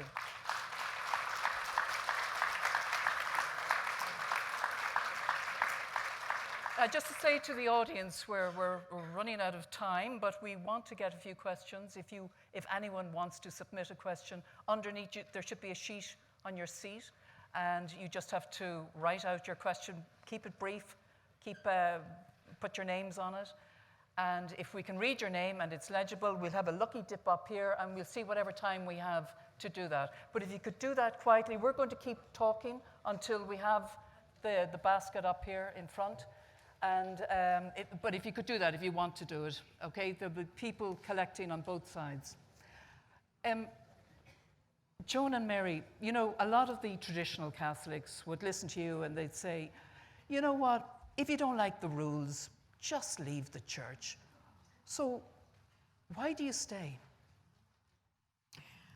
Because as far as I'm concerned, the church is not a place of rules. It's a place for growth, the growth of the church, as well as the growth of the membership, of the congregation. I went through this. There were years ago, maybe 20 years ago now, easily. And I made up my mind that if I really believed what I myself was saying, that maybe I had to leave. But I'm a social scientist by training, and I know the power of symbols and relationships. And I decided to look at it very, very carefully. And this is the list that kept me in the church. I decided that I had a great model, and it was the model of Jesus with women. The women that he commissioned, the women that he listened to, the women that he raised from the dead. In that model I could hold on to. That was clear. No amount of theological legerdemain could destroy that image for me. Mm-hmm. Secondly, I had a model of Jesus who went into depression, who had to withdraw himself to try simply to go on in this situation where the feedback on him was in the end totally destructive. But he did go on, and he kept, and he didn't just stay there silently. He just kept moving ahead and ahead and ahead. That model sustained my own fight with rejection and a feeling of being not put out.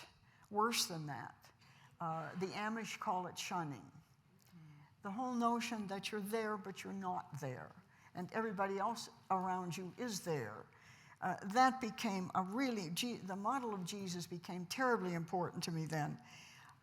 The sacramental life is very important to me. Mm-hmm. I mean, yes, I can take my Bible out and sit on a hill, and if worse came to worse, I would. Mm-hmm. But the fact of the matter is that as long as those sacraments are, and that whole notion of the sense of the divine it impels me. But most of all, I think when you come right down to it, this church is my home. This is my family. Mm-hmm. Now, it's a dysfunctional family, but I've lived in 2 or 3 of those already.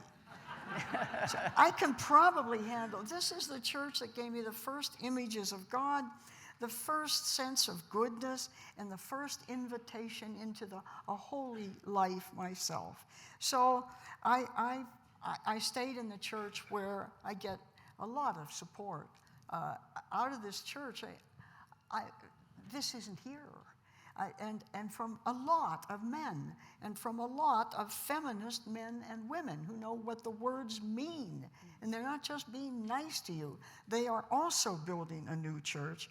And then finally, the one reason you ought to stay in the Catholic Church is because it's a master of sin. A master of sin? Yeah. This church has sinned so many times. and tried to convert. Well, think about it. The Inquisition, the Crusades, the selling of relics. We finally caught up with Luther. It only took 400 or 500 years. I mean, you can't have it all. I figured this church has converted in the past, must convert in the present, and does understand sin. Anyway, it was 1972, and I was in Rome for one of my first meetings, and I was there for a good long time, 4 or 6 weeks, just enough time to get terribly depressed myself. The pomp and the power and the posturing and the distance. You could, as a woman, you just knew this was not your city. Not your place at all. This was not your mass. They can turn a woman into an observer faster, so help me God, than you can turn a mosquito into an irritant. I mean, it was really, really problem. So I went to an old monk up at San Anselmo, been around, was probably in the community 70 years himself. And I told him, I just poured it out. I was a young kid, and was this my church? And he said, sister, he said, paciencia, paciencia. Oh, man, and they walked away. Now, 25 years later, I figured out what I was supposed to be patient about. The church is not God. Only God is God. At its best, the church is a vehicle for your own growth and feeds. I'm a smells and bells person. And I know that. Yeah. I like the candles. I like the incense. I like all that kind of stuff. Every once in a while, I can hardly bear it. And then I remember that the system has nothing to do, really, with my sense of Godness.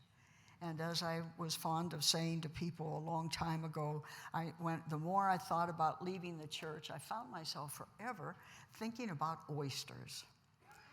Oysters. I mean, it went through my mind. And so one day I said to myself, why does this word oyster keep coming up? So I tried to figure out what I knew about oysters, which is absolutely nothing. I mean, I didn't even like oysters. I'd never eaten an oyster. It was like swallowing your baby brother. I didn't want to do any of that. So I said to myself, what do you know about an oyster? Well, an oyster spawns on a bed of sand, right? And that sand invades that oyster. Immediately, the oyster begins to defend itself against the sand. And it defends itself by generating a gel that surrounds the sand. But interestingly enough, does not destroy the sand. The sand just keeps getting closer and closer to being a pearl. And at the end of the day, the oyster is valuable, and the pearl is valuable, and the whole process has come together. And that's when I say I discovered the ministry of irritation.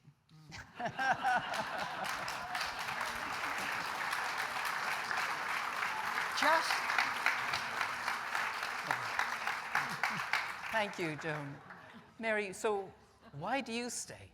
Oh, I'm definitely determined to be an irritant. Oh, absolutely. I understand that role and very much, and I think that that's the grace that God has given me. I think God wants me to be in this church. Occasionally, of course, you get frustrated, and it would be easy, as many people do, to walk away. Precisely because I also understand that although the church today still teaches that once we are baptized into the church, there is no way out. We don't have a right to leave. I believe that to be absolutely morally, ethically, legally, and every other way incorrect. We have our human right, and our human right to walk away is what many people exercise, and to do so freely. I choose not to do that. I choose to stay, because for all the madness of it at times, there is also the comfort.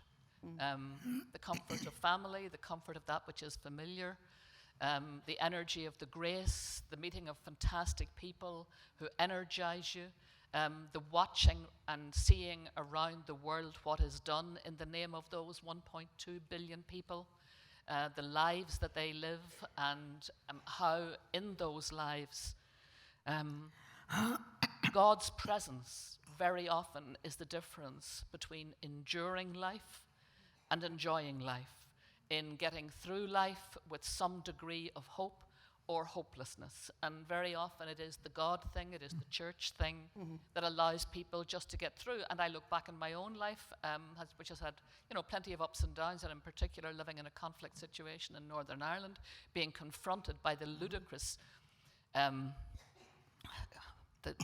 the awful dysfunction, the historic dysfunction that allows Christians to kill Christians, and one set of Christians to regard themselves as superior to the other, and both of them to hold that sense of superiority against each other, and not to have enough compassion or pity or love for each other to be able, for all those 30 years of the Troubles, to just sit around and come up with the answers that were eventually come up with, and were always going to have to be found in the Good Friday Agreement, all of that. I look at all of that and I ask myself, how did I get through it? And honestly, it was God who got me through that. And very often it was just sitting in a church or going to Mass, or it was the community of church that very often got me through. So I still rely on that very often just to get me through. And also, there's a kind of a thing in me that I wouldn't be pushed out by anybody. There's that as well.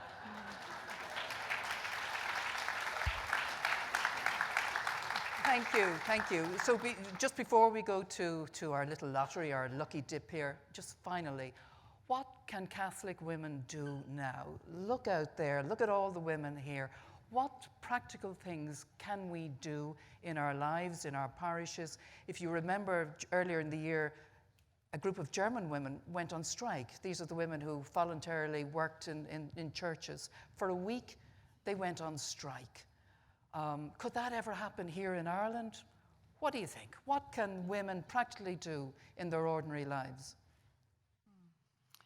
Well, I would go back immediately to, in the first place, put yourself in a position where you are magnifying your own voice. And by that I mean join renewal groups. I used to talk to people about saving the whales.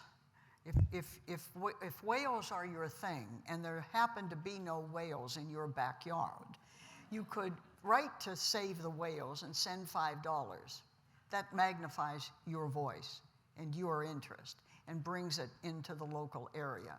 I think more of that has to happen in church, but I really believe that the great change has already happened in the Catholic Church, and a lot of it is being demonstrated in these intentional communities. House churches. We're back to house churches.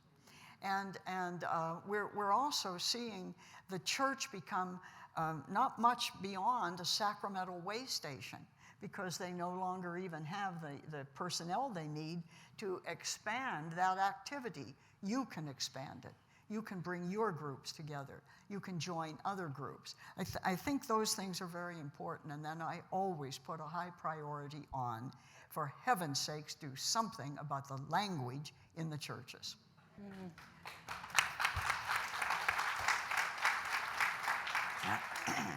Mary, what do you reckon?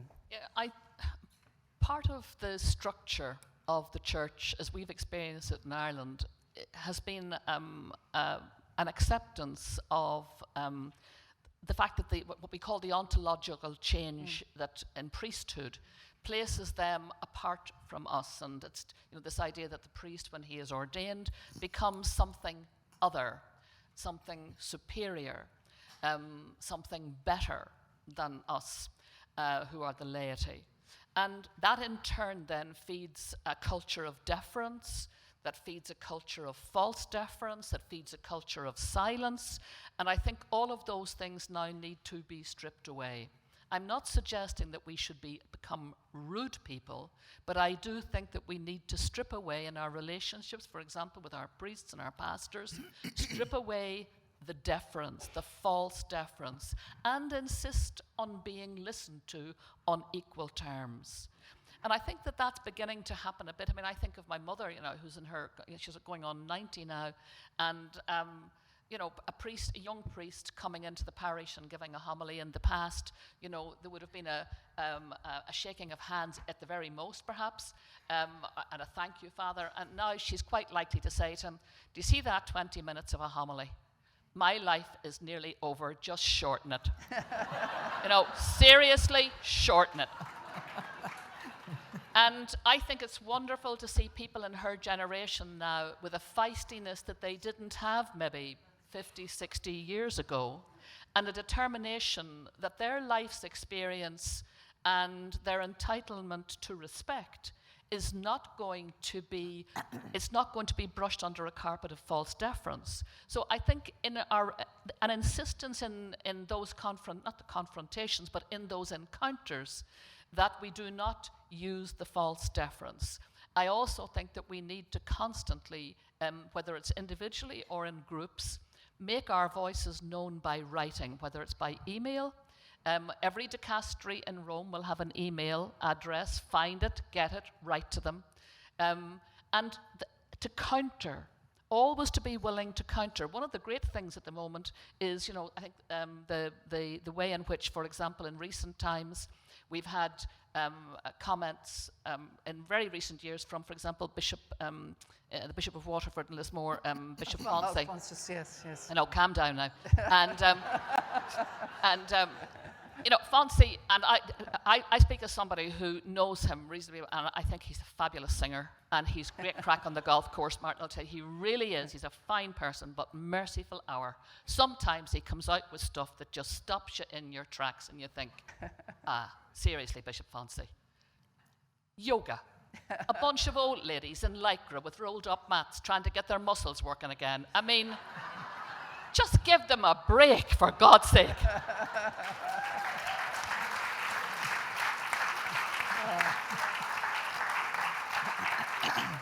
But I think what's wonderful about that is in the past, the saying of that by someone of his stature might have just stopped dead at that point. Now we all go, for God's sake, Fonsi. No, seriously. And there's a discussion and there's a debate and we can be irreverent and we can be contradictory because we live in that world now. The secular world interweaves with the world of church now in a way the church would hope that it didn't, but it does. The hermetic bunkers are not existing any longer. We talk, you listen to the radio, you listen to the news, and we weave these things in and out. And that's, if we can't get through to them, on the Episcopal phone, then we go to the Joe Duffy show. And I think that's extraordinary. I think that's a wonderful thing. So we have social media that we didn't have before. We have the press. We have access to the wonders of the secular world where you can speak your mind. Mm-hmm. And believe me, they do listen. They do, because they keep a watchful eye on what is going on out there. Well, and actually, so, write to them, write to the Episcopal Conference in particular, because it's the one place where they do all get together.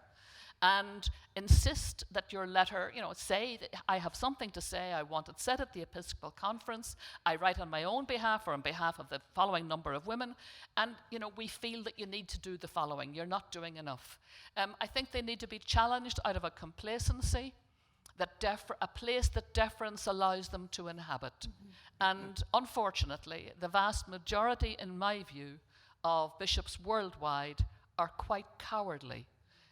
Because they are cowed by, in their turn, the deference that they offer to their superiors and to this, the overreach of obedience to the magisterium. Obedience to the magisterium should be that narrow, but it has such an extensive creep that, I've been I remember in Rome on a number of occasions in the company, in company where Cardinal Law had been invited, and you knew that people were actually offended that he had been invited, but yet the same people would kiss his ring. And honestly, I remember at one point, I just said, he held out his hand for me to kiss his ring, and I won't say the language that I used, but I just said, no way. And I couldn't do it. And I was in company with 2 other clerics, both of whom I knew to be, because they had just told me how offended they were to see him there, and yet they kissed the ring of that man. Now, that's what we have to cut. We have to have somebody who is able to say, actually, I'm sorry, no, there's a problem here, and here is why I can't shake your hand. Yeah, I'm glad you have. Can I add something to that, Sure, Mary? by all. Just this.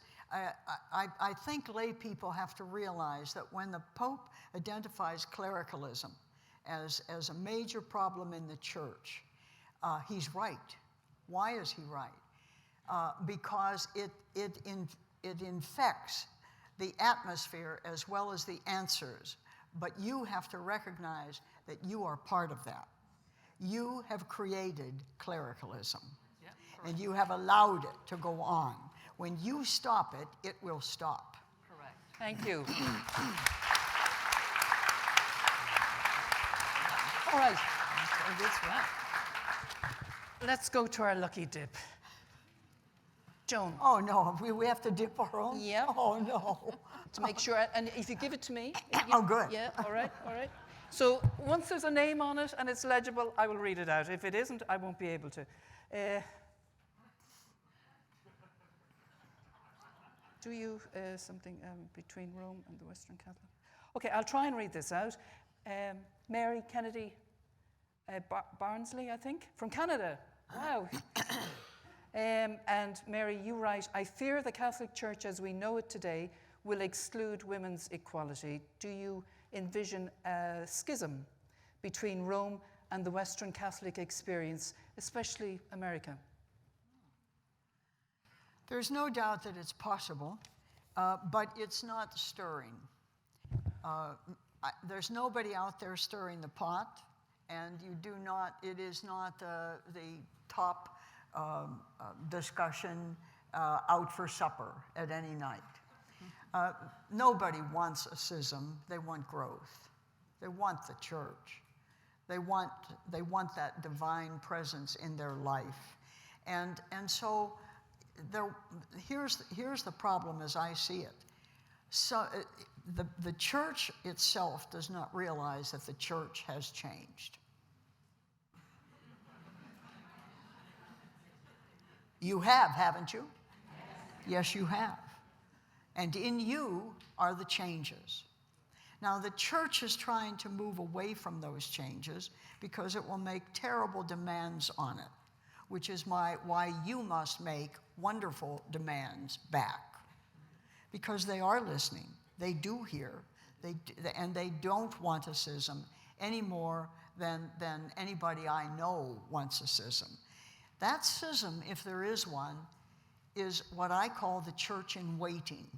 We have lost membership in the droves, and a lot of them have been women. And I'll tell you why the seminaries are not going to fill up before the women's question has been resolved, because Irish Catholic mothers are not sitting around on any place on the globe saying, I want my son to be a priest. Now, if the women are not sending their first, second, third, and fourth born, honey, until she's a girl, honey, think about the priesthood, Kathy. You'd probably be good for it. It's not going to happen till that day.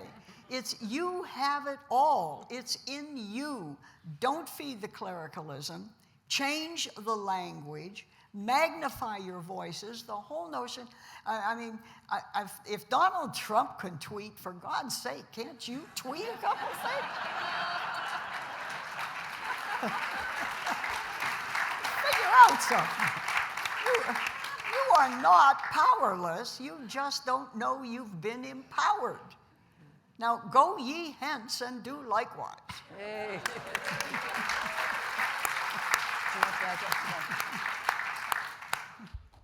Actually, what bothers me is the huge efforts that the church did put into, particularly in Benedict's time, to reconcile with those who were regarded as schismatic in the Pius X and the Lefebvre. I often thought if literally 1/10 of that effort had gone into prioritizing women, it would have been much healthier for the church, rather than chasing after, people who had quite deliberately decided to exclude themselves from the church. Will there be a schism? I don't know. I actually don't believe in a schism, to be honest. I don't believe in heresy. I don't believe these are sort of canonical crimes as such. Mm-hmm. I believe that the issue of schism gets talked about in terms that insist on an orthodoxy that the church really does not benefit from in terms of its health. It benefits from debate. It benefits from dialogue. It benefits from having academics, for example, an academy of scholars who are able to push out boundaries of knowledge, to raise questions about doctrine, rather than what we've been through, which has killed off the academy, silenced people, said you can only research provided your research challenges nothing. You can only be an academic in a Catholic institution if you stay foursquare inside the bunker. This is not the world that God created. If it were, we'd all still be in the caves and we'd be still, rubbing two sticks together, hoping that we'd maybe light a fire. We are beyond that. We have been given the gift of brain power, intellectual power, heart power, spirit, soul, brain, and we're meant to use them all. So schism seems to me a word that is thrown out because I don't like what you say. And so because I don't like what you say, I'm going to say, you're threatening the church. You're threatening the unity of the church. Well, here's the thing. I'm happy with a church of disunity. I'm happy with a church of disparate voices and argumentative voices and challenging voices. And if somebody wants to call that schism, so be it. But honestly, I think if what they're really talking about is debate, then that is a healthier church. Great, thank you so much. And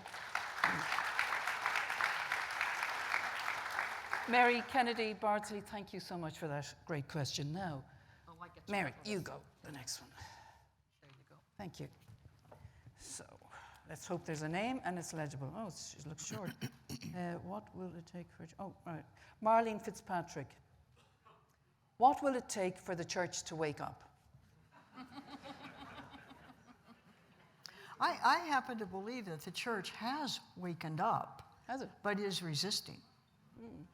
I mean, it's all out there. Why would you have a cabal trying to attack this particular pope and calling him unorthodox?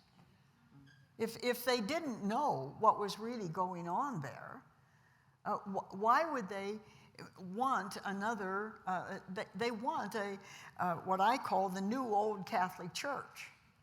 I know that. I understand that that's there. But I can't see that it's a necessary conclusion to a discussion like this throughout the entire church. What Mary just said is the important thing. It's the function of these universities to keep these ideas moving. And if it can't be done in Catholic universities, do what women have done when they wouldn't allow them to come to the seminaries to get their D-Mins. They went elsewhere. So now the church has a whole body of women with doctorates in ministry who got them in Protestant churches. So I hope that makes them feel better. All right, one final question. Joan. Oh. Okay. All right. Now,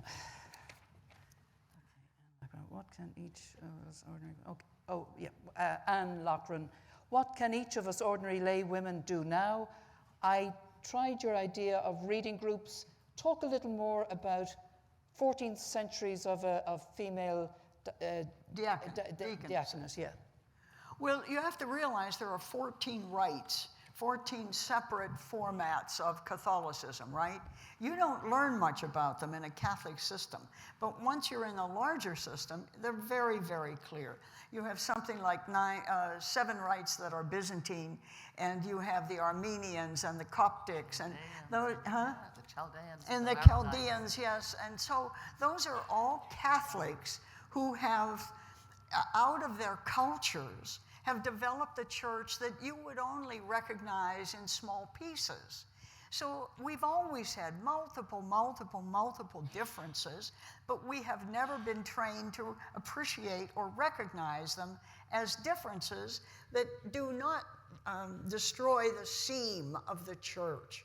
So when you pull yourself together into groups and you begin good discussion of people, of books and manuscripts and magazine articles that are really treating these as questions. Should this happen? Can this happen? Has it ever happened? One of the things you're going to run into are deaconesses. And they went on being ordained in these other rites, and especially in Greek Orthodoxy itself, which still has deaconesses. Now, you have to start by understanding you were a Greek church for the first 7 councils of the church to begin with. And all of that started at that level of history. So it's out there. We have an ordination rite for deaconesses. Everybody knows it. Nobody's hiding it. It's in prayer books everywhere. The Romans know it too. And they're just fighting now about what was the subject matter of the ordination. When I argue, what they're really worrying about is if you ordain a woman now, this smart crowd is going to remember that someplace in their education they ran straight into not fit for ordination. A dog is not fit for ordination, and the woman is not fit for ordination. But here you have the ordination of women that went on right up to the 14th century, and nobody said that wasn't fit. We're only now arguing about it. And the answer that the church is giving to this is the most reprehensible, embarrassing answer that an intellectual institution should be seen dead with. I saw this in print, Mary, 4 days ago. The answer to the diaconate problem in the Roman Catholic Church is this. Of course we'll have male deacons, and yes, we will even have married priests, older men who have been proven, very probati, all good. Give it a Latin name, everybody knows Jesus wanted it. So they wouldn't dare say it in your own thing, but they'll tell you that's schismatic. I interrupted myself. Oh, I don't want to lose this. What you saw 4 days ago written. Oh, yeah. So they had this article about, a priest wrote it, about this diaconate problem for women, and he says, well, of course there's no real problem. Yes, we've always had deaconesses in one of the rites or the other. Yes, we have the ordination ritual. We've always had it. But you can't ordain women deaconesses because they would expect then to be ordained as a priest. Now, here's why I'm insulted by that, right up to my hairline. When they ordained male deacons, married deacons, they did not say, we can't have married deacons. The next thing they'll believe, expect, is that they'll just move on to priesthood. But you see, it's right back to Thomas Aquinas. Women are not rational enough to be able to control their expectations.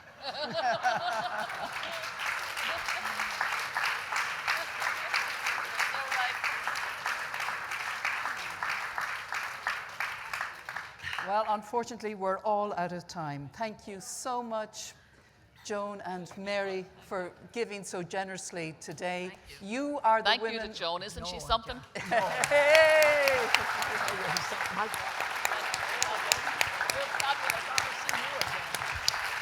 You are the women the Vatican couldn't silence, and we hope they never do. Thank you. You're the people. You're the ones who will do it. Thank you. Yes, you will. Oh, I love you, Mary. Now I understand why everybody else loves you.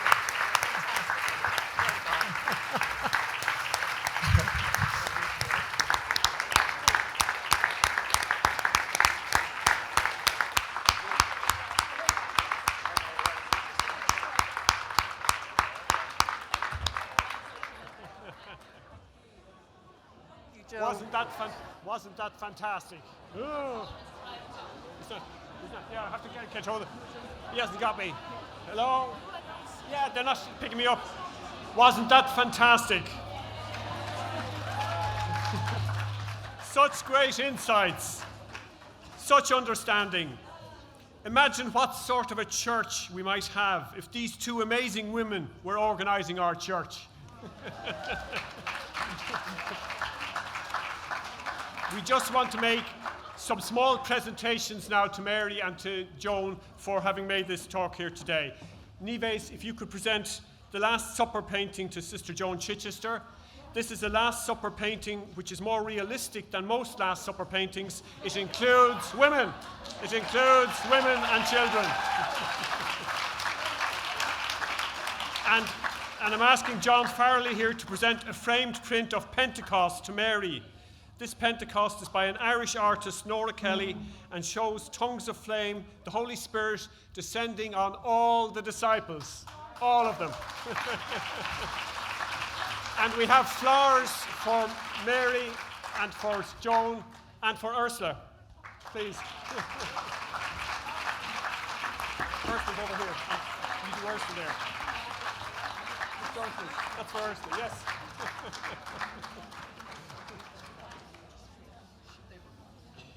So, who's still looking for something to do that could change the church. I am running this one-person artillery on the Da Vinci Last Supper. It has nothing to do with the Savior to begin with. It couldn't have, because you can't have a Savior without women and children. I had 12 guys at a table, so I don't know what they were celebrating, but it wasn't Easter. Here's besetting, the Polish artist. You see all the women and all the children. Try to see that every Catholic house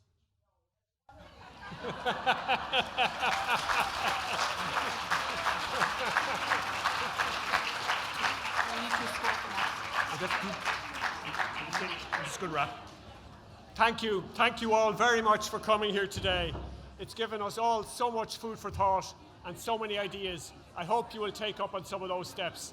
Thank you all very much for coming, and safe home. Thank you.